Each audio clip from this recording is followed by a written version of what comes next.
할렐루야. 교회만 다니십니까? 예수님을 믿으십니까? 라는 제목의 말씀을 가지고 오늘 2주일날 함께 은혜 받기를 원합니다. 이번 한 주간 사실 저에게는 참 힘든 한 주간이었습니다. 먼저 2021년 새해가 밝았는데요. 우리 성도님들과 함께 모여서 예배 드릴 날만을 기대하고 있었는데 특별 방역 조치가 길어지는 바람에 1월 17일까지 연장되었죠. 이 바람에 우리가 함께 모여서 예배드리지 못한 것에 대해서 그런 서운함과 실망감 때문에 참 제 마음이 힘들었습니다. 유독 정부가 교회에 대해서 이 불공평하게 방역 수칙을 적용하는 것 같아서 사실 마음이 썩 그렇게 좋은 것은 아닙니다. 또한 언론에서도 이 코로나 바이러스의 확산의 주범이 꼭 교회 안에서 모든 것들이 일어나서 그렇게 된 것처럼 그렇게 매스컴에서 비추는 그런 것에 대해서 많은 불만을 가지고 있습니다. 그리고 그것뿐만이 아니라 사실은 이 우리 교회 안에 교회에 대한 불만, 이 한국 교회 안에 대한 불만도 있습니다. 몇몇 교회들이 이 방역 수칙을 어기고 거짓으로 모임을 가지는 바람에 그것으로 인해서 이 코로나 바이러스가 확산되어지는 그런 일들이 일어나곤 합니다. 참 안타까워요. 어떤 선교단체는 신천지가 했던 그런 모습 그대로 함으로 말미암아 심각한 이 바이러스 확산의 문제를 야기시켰죠. 이렇게 그 단체로 모임을 하면서도 핸드폰을 꺼라, 그리고 동선을 숨기고 거짓으로 이야기한다든지 이런 일들이 일어났어요. 그로 인해서 이 바이러스가 훨씬 더 확산되는 그런 안타까운 일들이 일어났습니다. 이런 모습을 보면서 참 교회 안에서 교회에 대한 불만도 있고요. 또한 정부와 언론에 대한 그런 여러 가지 안 좋은 마음들도 있었습니다. 여러분, 교회는 좀 달라야 하지 않습니까? 교회는 세상과 다른 모습이 있어야 합니다.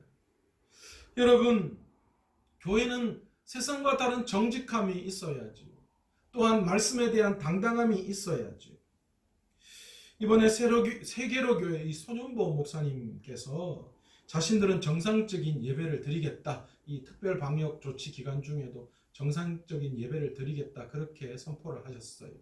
만약 나라에서 어떤 이 조치를 취한다면 거기에 대한 응당한 그런 것들을 다 받겠다. 그러나 교회도 가만히 있지 않고 소송을 걸겠다.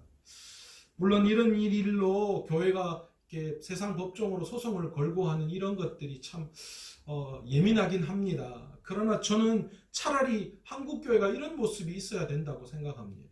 숨기고 거짓으로 꼼수로 어떤 편법으로 어떤 일들을 그런 예배를 드리려고 하는 그런 모습이 아니라 정직하게 정정당당하게 우리가 예배를 드림으로 말미암아 그 모든 수고와 그 모든 아픔을 우리가 다 감당하겠다라는 그런 각오가 우리 안에 있어야 한다고 생각합니다.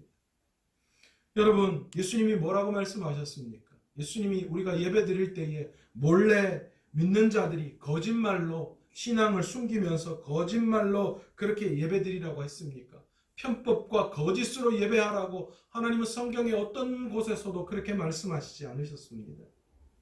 여러분, 믿는 자들이 신앙을 거짓말하면서 지키라고 그 어디도 말씀하시지 않았어요.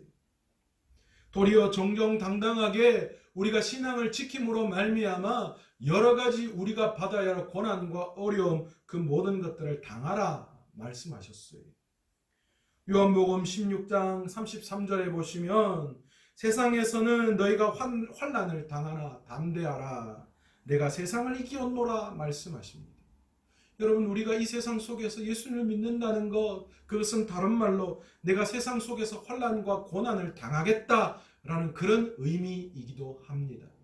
그러나 그 환난과 고난 속에서 우리가 실망하지 않는 이유가 있습니다. 무엇입니까? 주님이 세상을 이기셨기 때문입니다. 그래서 세상을 이기신 주님 안에 우리가 평안을 누릴 수 있는 것이죠. 여러분, 우리 스스로는 기꺼이 믿음을 선택함으로 예배를 선택함으로 고난과 어려움을 감수할 수 있어야 합니다. 그리고 그것을 이겨내야 합니다.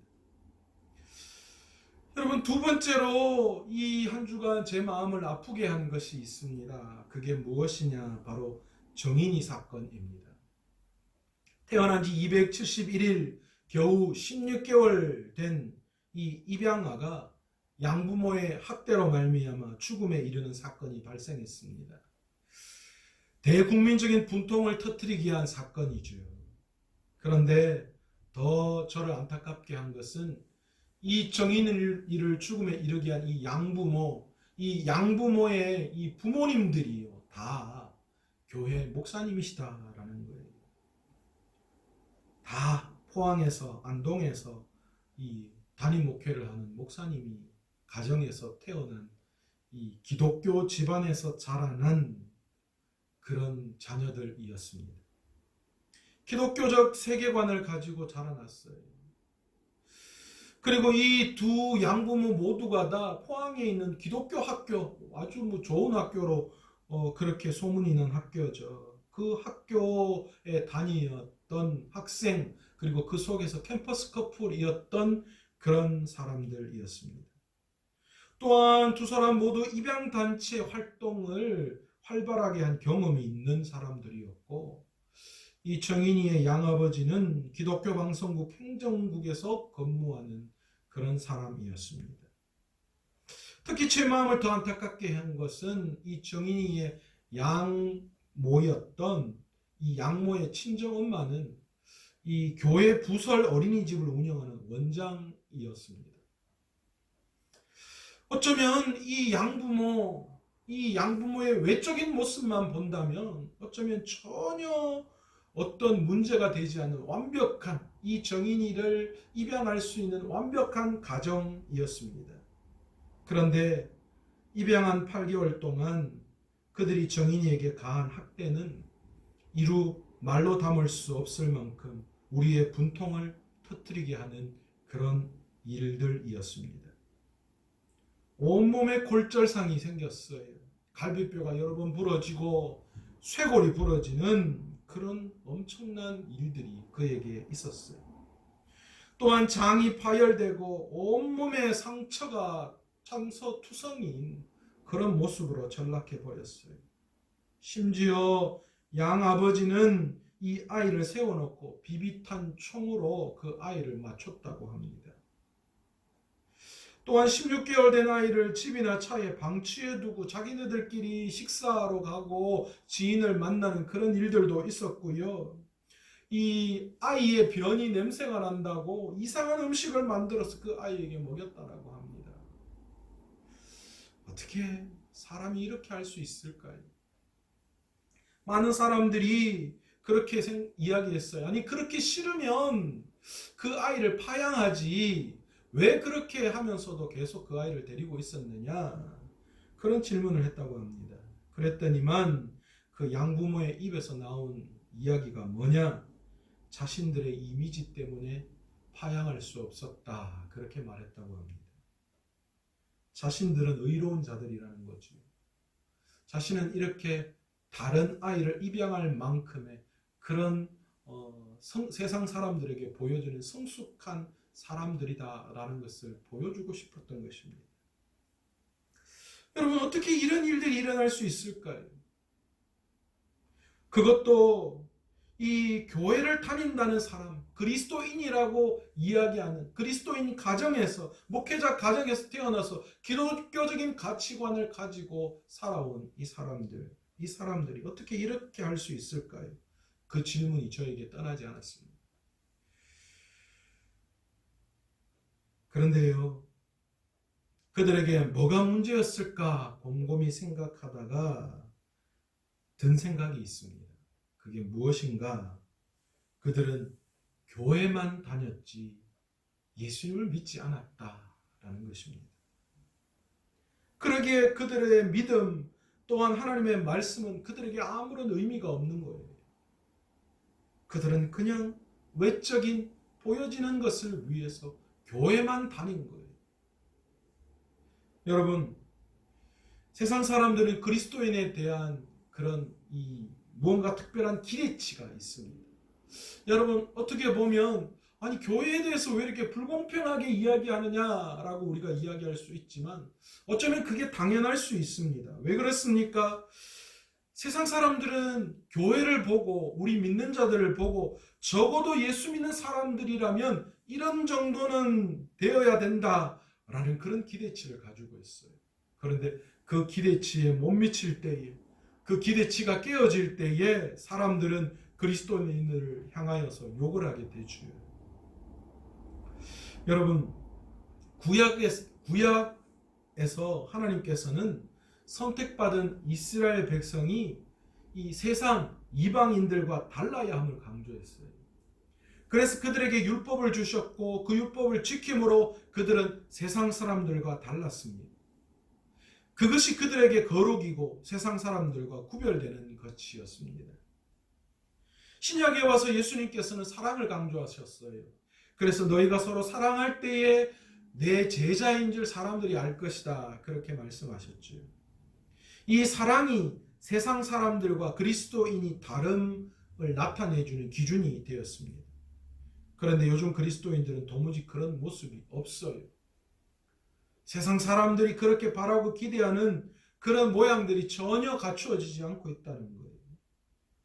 우리가 예수님을 믿잖아요. 그래서 교회를 다니잖아요.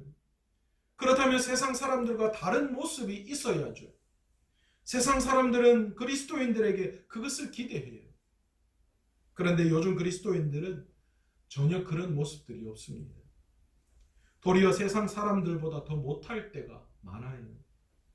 그럴 때 사람들은 실망합니다. 그래서 욕을 합니다. 그리스도인들을 향하여 욕을 하죠. 그런데 그리스도인들을 향하여 욕하는 것뿐만이 아니라 예수님에 대해서도 하나님에 대해서도 욕을 합니다. 왜 그럴 수밖에 없을까요?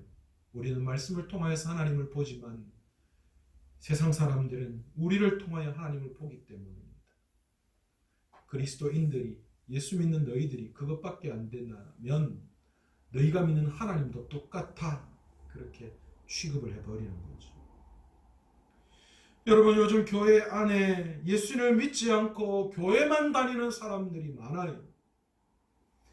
교회가 기득권을 가진 집단이 되어버렸습니다. 자기가 가진 것, 자기가 누리는 것 그런 것들 내어놓고 함께 공유하고 하나님의 나라를 이루어가는 것이 아니라 자기가 가지고 누리는 것을 더 많이 오래 지키려고 해요. 그것을 빼앗아가는 것에 대해서 너무나도 예민한 거예요. 교회를 자신의 이익을 취하고 야망을 이루고 자신의 뜻을 관철시키는 곳으로 생각하는 사람들이 많아요. 여러분 교회는 복받는 곳입니다. 그런데 그 복의 기준이 달라요. 세상이 말하는 복이 아니라 하늘에 속해 있는 복입니다. 이 땅에서 받는 복이 아니에요. 물론 때에 따라서 하나님이 이 땅에서 우리에게 살아갈 수 있는 여러 가지 것들을 적절하게 주시는 분이신 줄 믿습니다. 그러나 우리가 궁극적으로 원하는 것은 그게 아니라는 거예요. 우리가 하나님 앞에 하나님을 알라딘의 요술 램프에 나오는 지니처럼 그렇게 생각해서는 안 돼요. 우리가 그렇게 생각할 때에 하나님을 우상화시켜버리는 거예요. 하나님을 우상으로 전락시켜버리는 행동이 된다라는 겁니다. 여러분 그게 기복신앙이잖아요. 때로는 어떤 사람들은 교회에 와서 위로받고 사랑받고 정서적인 안정을 얻는 곳으로 생각합니다. 물론 맞습니다. 교회 안에서 말씀 안에서 그리스도의 이 사랑 안에서 이런 위로와 사랑, 정서적인 안정 느낄 수 있습니다. 그러나 교회는 그것만을 주는 것이 아닙니다. 우리가 주님 안에서 말씀 안에 있을 때에 이런 것들을 느낄 수 있지만 우리가 그것만을 느끼기 위해서 교회에 오는 것은 아니라는 겁니다. 어떤 사람들은요 세상 속에서 자기가 인정받고 사랑받고 존경받고 이런 것들이 거의 불가능하니까요 손쉽게 교회에 와서 세상에서 누리지 못하는 그 권세들이나 어떤 것들을 누리려고 하는 그런 생각으로 교회에 나오시는 분들 많아요. 그렇게 교회를 다니는 거예요. 교회만 다니는 거예요. 그러면서 자신은 예수님을 믿는다라고 생각합니다. 그저 교인인 척 흉내만 내는 거예요. 그런데 더 놀라운 건요, 이렇게 시간이 흐르다 보면 자신이 예수님을 잘 믿는다고 착각하게 돼요. 여러분, 자신마저도 속아 넘어가는 거예요. 사단의 흉악한 계략이 얼마나 대단하고 무서운지 몰라요. 그러니 오늘날과 같은 예수님을 믿고 교회를 다닌다는 사람들이 세상 속에서 문제를 일으키고 또한 교회 안에서 문제가 나타나고 하는 것입니다. 이런 모습을 보시고 하나님의 마음이 얼마나 아프실까요? 우리의 마음도 이렇게 아픈데 그것을 바라보고 계시는 하나님은 얼마나 마음이 아프실까요? 오늘 로마서의 말씀은 예수님을 믿는 그리스도인들이 어떤 삶을 살아가야 하는지, 또한 어떤 예배를 드려야 하는지를 말씀하고 있는 내용입니다. 여러분, 로마서는 1장부터 11장까지 교리적인 내용을 중심으로 담고 있습니다. 유대인이든 이방인이든 모든 사람들이 다 죄인임을 말하고 있고요. 이 죄로부터 인간 스스로는 절대로 해방될 수 없음을 교리적으로 설명하고 있어요. 이 죄로부터 해방받을 수 있는 유일한 대안은 오직 예수 그리스도라는 것을 조목조목 바울은 교리적으로 그것들에 대해서 설명하고 있습니다. 그리고 이제 12장부터 끝장까지 와서는요, 죄로부터 해방받은 그리스도인들이 어떻게 살아가야 하는가에 대한 구체적인 이야기를 전개하고 있어요. 로마서는 그래서 대단한 것 같아요. 교리적인 그런 딱딱한 뿐만이 아니라 그 교리를 바탕으로 그 믿음을 어떻게 삶으로 드러내는가라는 것에까지 이 바울은 로마서를 통하여 우리에게 제시해주고 있습니다.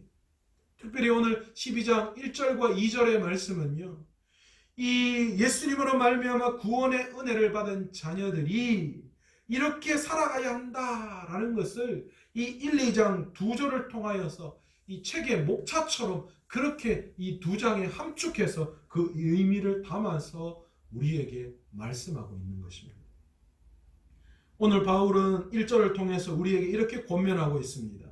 그러므로 형제들아, 내가 하나님의 모든 자비하심으로 너희를 권하노니 너희 몸을 하나님이 기뻐하시는 거룩한 산 제물로 드리라.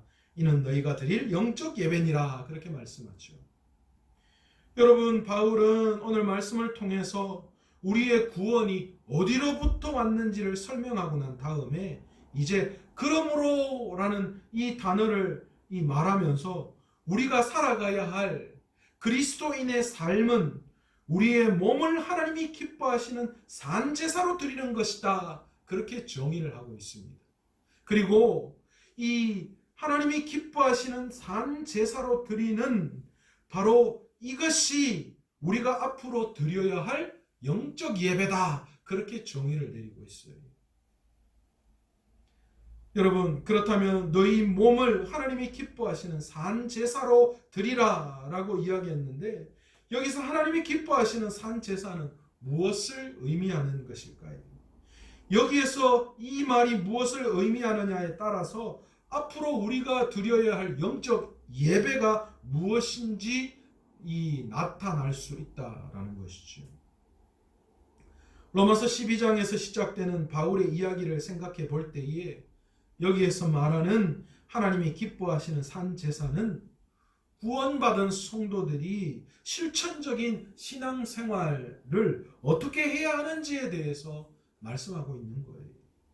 또한 하나님 앞에서 말씀을 지켜나가는 그런 이 성도들의 올바른 행실을 이야기하는 것으로 우리는 볼 수 있습니다.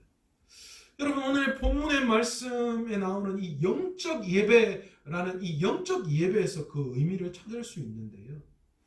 여러분, 이 본문에 나오는 영적이라는 단어가 헬라어로 로기켄이라는 단어인데 로고스에서 나온 말이에요. 여러분, 로고스는 우리가 잘 알고 있는 말씀이라는 뜻이죠.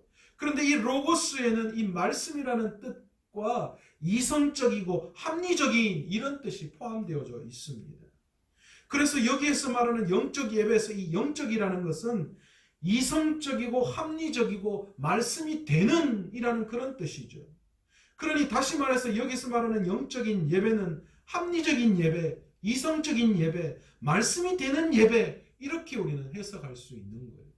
우리가 지난주에 이야기했던 그런 영과 진리라고 했던 그런 예배가 어쩌면 뭔가 좀 교리적인 의미가 강하게 나타나 있다면, 오늘 바울이 이 로마서에 이야기하는 영적인 예배는 우리의 삶을 통하여 드려지는 그런 예배, 그것을 영적인 예배다, 그렇게 이야기하고 있어요.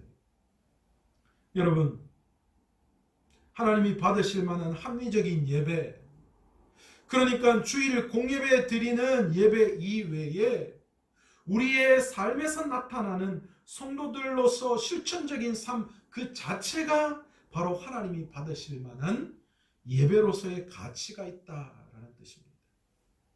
우리가 우리의 삶으로 하나님 앞에 하나님이 기뻐하시는 산 제사로 올려드릴 때에 그것이 영적인 예배가 되는 거예요. 여러분, 구약의 대표적인 제사가 있습니다. 가인과 아벨의 제사입니다. 그런데 여러분, 하나님께서는 가인의 제사는 받지 않으시고 아벨의 제사는 받았다, 그렇게 성경은 기록하고 있습니다. 이유가 뭘까요? 여러분, 단순히 제물에 대한 문제는 아니었습니다.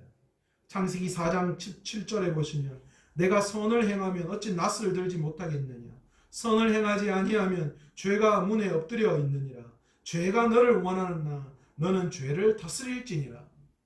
여러분, 지금 하나님께서 가인에게 뭘 말씀하시느냐, 너희가 지금 죄 앞에 무너져 있다라는 거예요. 내가 죄를 다스리지 않으면 결코 선을 행할 수 없다라는 것을 이야기하고 있는 거예요. 여러분, 가인의 제사는 삶이 드려지지 않는 제사였고 아벨의 제사는 삶으로 드리는 제사였습니다. 하나님 이 아벨의 삶으로 드리는 제사를 기뻐 받으셨습니다. 여러분, 우리의 삶이 하나님께 드려질 만한 제물이 되지 못한다면 결코 우리는 교회만 다닌다고 해서, 말씀을 많이 보고 기도를 많이 한다고 해서 하나님을 기쁘시게 하는 도구가 될 수 없는 줄 믿습니다. 말씀 많이 보고 기도 많이 하고 헌신 봉사 많이 한다고 그런 것들이 하나님을 기쁘시게 하는 그런 도구가 될 수 없어요. 우리가 우리의 삶을 통하여 영적 예배를 드릴 때에, 우리의 삶을 통하여 하나님이 기뻐하시는 삶으로 우리가 하나님 앞에 제물이 되어질 때에 하나님은 그것을 기뻐 받으신다라고 말씀하시는 것입니다. 하나님께서 우리의 믿음의 행위 속에서 그 삶으로 드려지는 삶으로 드려지는 그 예배의 모습, 그것을 찾으시고 그것을 산 제사로 보시고 이것을 예배로 보신다, 그렇게 말씀하는 거죠. 그러면서 구체적으로 우리의 삶에서 합리적이고 이성적인 예배, 우리의 삶으로 드려져야 할 예배가 어떤 것인 건가를 2절을 통하여 우리에게 말씀하고 있는데, 이렇게 말씀하고 있죠. 너희는 이 세대를 본받지 말고 오직 마음을 새롭게 함으로 변화를 받아 하나님의 선하시고 기뻐하시고 온전하신 뜻이 무엇인지를 분별하도록 하라 말씀하십니다. 여러분, 먼저 이 세대를 본받지 말라, 그렇게 말씀하시고 있어요. 여러분, 이 말씀은 우리가 계속 이 세상과 같은 모양이 되지 말라는 거예요. 우리가 자기 자신을 이 세상과 동일시 여기지 말라라는 거예요. 여러분, 우리는 세상과 같으면 안 됩니다. 여러분, 세상과 구별되어야 해요. 그것을 거룩으로 생각하십니다. 여러분, 우리는 세상과 날마다 같이 세상을 닮아가는 삶이 아니라 세상과 다른 삶을 살아야 해요. 바울이 이 말씀을 통해서 나타내고자 하는 것은 그리스도인들이 세상에 빠져들어 자신을 세상에 내어 맡기는 거예요. 여러분, 우리도 그런 모습이 얼마나 많은지 몰라요. 세상 속에서 살아가다 보니까 어느 순간인가 우리 스스로가 깊이 세상 속에 빠져 있어요. 어쩌면 도리어 우리를 세상 가운데 내어 몰아요. 돈 많이 벌어야 세상이 편할 수 있지, 높은 위치에 올라야지 되지, 하나님의 말씀과 능력으로 사는 것이 아니라 세상의 것들로 살아가려고 하는 우리 마음들이 있다는 거예요. 여러분, 그게 뭡니까? 이 세상에 빠져들어 있는 거예요. 이 세상에 나를 내어 맡기는 행동이라는 거예요. 여러분, 오늘 바울은 그것을 그렇게 해서는 안 된다는 것을 말하고 있는 거예요. 과거 우리는 죄의 종으로 살았습니다. 그래서 세상이 원하는 것을 따라서 살았어요. 그래서 탐욕과 욕망, 돈의 노예로 살았습니다. 외적인 모양, 자기 과시, 개인주의적인 삶을 살았습니다. 죄의 종로로 달 때 우리의 모습은 어쩌면 악함 그 자체였습니다. 그래서 말하는 것과 생각하는 것과 행동하는 것이 모두 다 악했습니다. 그러나 우리는 예수 그리스도로 통하여서 새롭게 거듭난 사람들입니다. 예수님을 믿음으로 우리는 새로운 사람이 되었습니다. 이제 죄의 종이 아니라 예수님의 종이 된 것이죠. 그러기에 우리는 이제 예수님을 닮아가야 해요. 너희는 그리스도를 본받는 자 되라 말씀하시잖아요. 세상을 닮아서 여전히 죄의 종로로 가는 것, 세상에 내 삶을 맡겨서 여전히 세상을 쫓아가는 삶이 아니라 이제는 예수님을 닮아감으로 말미암아 하나님의 법대로 하나님의 은혜대로 살아가는 사람이 되어야 하는 줄 믿습니다. 사단은 끊임없이 우리를 세상의 풍조를 모방하고 그것을 삶의 표본으로 삼아가게끔 우리를 유혹해 가고 있지만 우리는 이러한 사단의 유혹을 과감하게 뿌리칠 수 있어야 합니다. 성경은 분명히 우리에게 이렇게 말씀하십니다. 세상과 벗된 것이 하나님의 원수다. 이렇게 야고보서 4장 4절에 통하여서 우리에게 경고하고 있으십니다. 세상에 연연하거나 세상에 대한 모방은 하나님의 사랑이 그 속에 있지 않음을 증거하는 것임을 우리는 깨달아야 합니다. 이미 우리는 우리 자신을 산 제물로 하나님께 드린 자들입니다. 여러분 그게 그리스도인이잖아요. 먹든지 마시든지 무엇을 하든지 다 하나님의 영광을 위해서 하라. 그렇게 고린도전서 10장 31절에 우리에게 말씀하셨는데 우리는 그 말씀을 따라서 살기를 작정한 사람들이고 또한 살아야 할 사람들입니다. 이 세상은 우리가 말씀으로 사랑으로 변화시켜야 할 사역지이지 우리가 동화되어야 할 닮아가야 할 그런 곳이 아님을 우리는 알아야 합니다. 저와 여러분이 하나님이 기뻐하시는 영적인 예배를 위해서 죄의 종로로 돼서 벗어나 믿음으로 예수님을 닮아가는 그래서 진정한 하나님이 기뻐하시는 삶으로 드리는 예배자들이 다 되시기를 간절히 축원합니다. 두 번째로 뭐라고 말씀하시느냐? 마음을 새롭게 함으로 변화를 받아야 한다. 그렇게 말씀하십니다. 이 말씀은 너희 마음 혹은 생각하는 방식을 새롭게 함으로 계속해서 변화를 추구해 나아가야 한다라는 그런 말씀입니다. 여러분 앞서 이 세대를 본받지 말라라고 이야기한 이 부분이 어쩌면 외적인 변화를 추구하는 것이라면 이 외적인 변화를 계속해서 가능하게 하는 것이 있다면 바로 내면의 변화입니다. 이 세상을 닮아가지 않고 그리스도인다운 삶을 살아가게 하기 위해서 우리는 본질적으로 속 사람이 변해야 해요. 그것이 필수입니다. 외적인 변화는 누구든지 만들어갈 수 있어요. 그러나 그 외적인 변화가 지속적으로 가능하게 하기 위해서 우리 안에 마음이 새롭게 되어지는 변화가 있어야 한다는 것이죠. 세상을 향해 있는 우리의 모든 생각과 마음을 예수님께로 돌려야 합니다. 그래서 본문에 나오는 이 변화라는 단어는요, 세상을 향하여 있는 마음을 하나님을 향한 마음으로 돌이키는 거예요. 세상의 마음을 유턴해서 하나님의 마음을 보게끔 바꿔내는 거예요. 여러분, 이게 가능해요? 우리의 힘으로 가능합니까? 불가능합니다. 그래서 우리는 성령의 능력을 받아야 합니다. 우리의 마음과 정신이 성령으로 말미암아 새롭게 되어 우리 안에 있는 모든 정욕의 더러움에서 깨끗해지고 또한 자유롭게 죄에서 자유롭게 되어져야 합니다. 이것을 우리는 다른 말로 거듭남이라고 이야기하죠. 거듭난다. 성령의 역사하심으로 우리는 십자가 앞에 새롭게 태어나는 거예요. 그 성령의 능력으로 세상을 향해 있던 마음을 하나님께로 돌리는 거예요. 그리고 이제 세상을 본받아 살아가는 삶이 아니라 그리스도를 본받아가는 삶을 살아야 한다라는 거예요.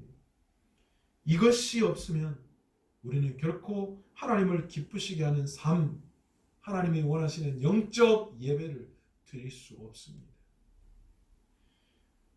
어쩌면 내 안에 나도 어떻게 할 수 없는 약함들이 우리 안에 얼마나 많은지 몰라요. 그래서 사도 바울도 로마서 7장 21절에 뭐라고 고백하고 있습니까? 그러므로 내가 한 법을 깨달았노니 곧 선을 행하기 원하는 나에게 악이 함께 있는 것이로다. 내 마음 안에 여전히 두 마음이 존재한다는 거예요.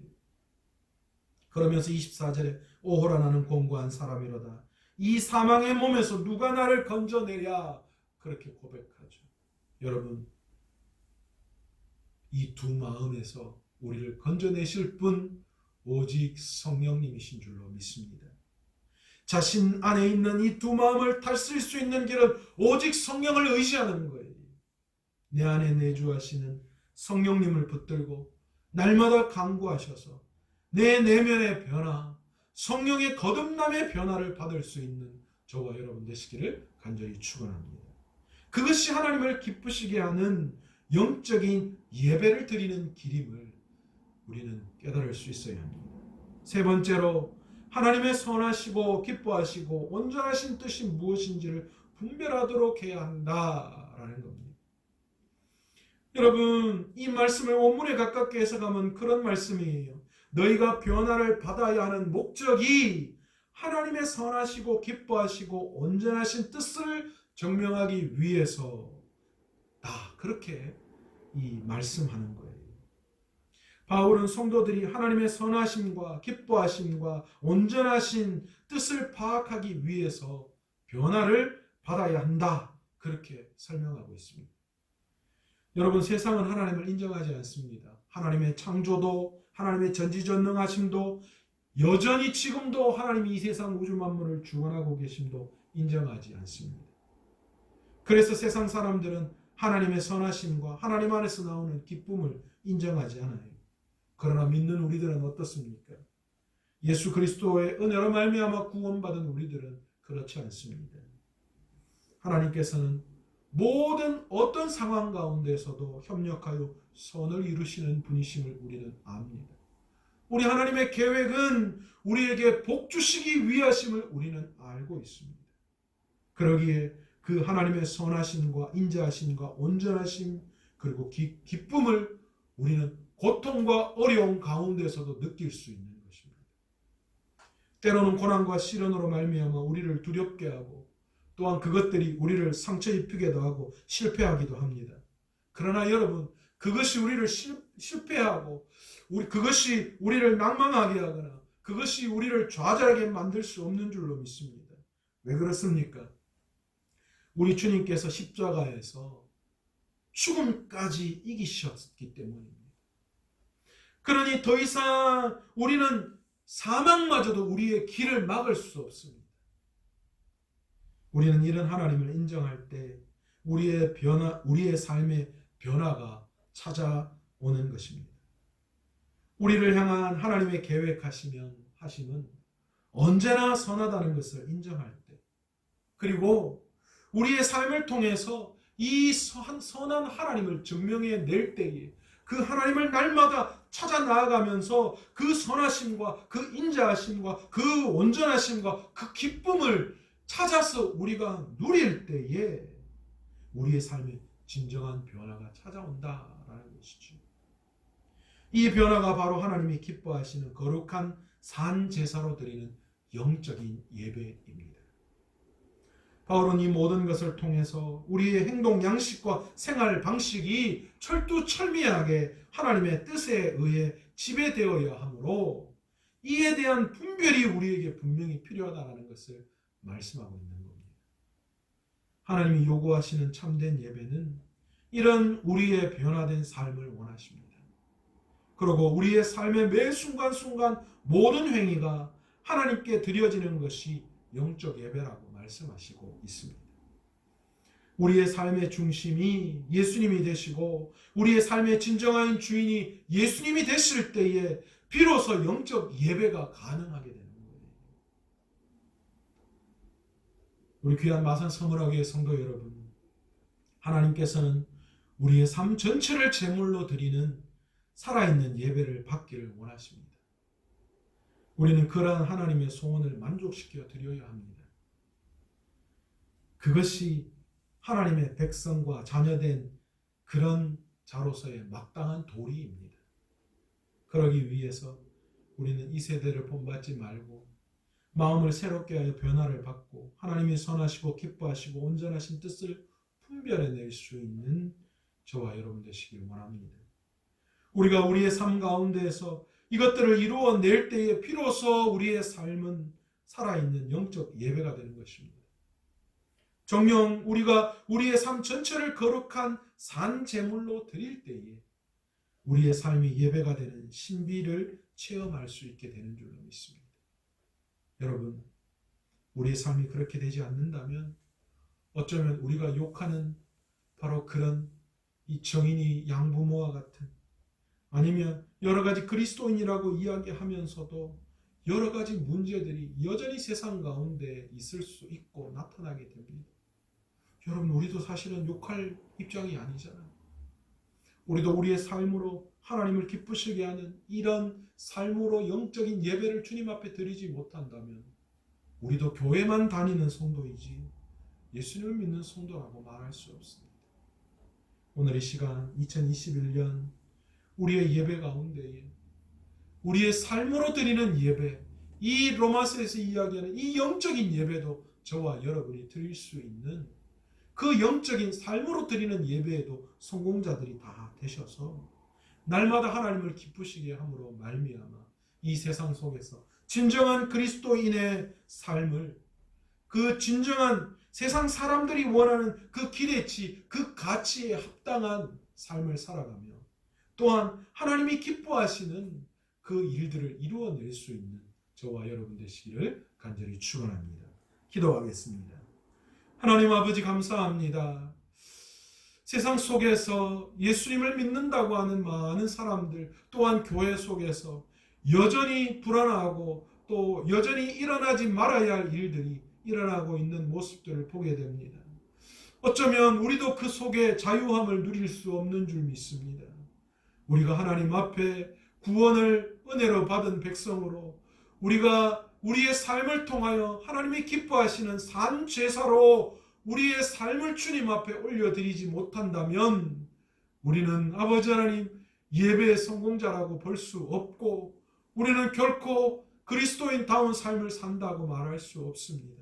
오늘 이 시간 우리의 삶을, 우리의 예배를 다시 돌아보게 하시고 2021년에는 우리의 삶으로 하나님을 기쁘시게 하는 영적인 예배를 올려드리는 저희들 다 될 수 있도록 도와주옵시고 진정한 그리스도인다운 삶, 그래서 세상 사람들의 그 아버지 하나님 기대치에 만족을 주는, 어쩌면 하나님을 기쁘시게 하고 하나님을 높일 수 있는 영광의 예배를 올려드릴 수 있는, 그래서 아버지 하나님 세상 속에서 아버지 하나님 하나님의 이름이 높여지는 놀라운 일들 가운데 우리가 사용되게 도와주옵소서.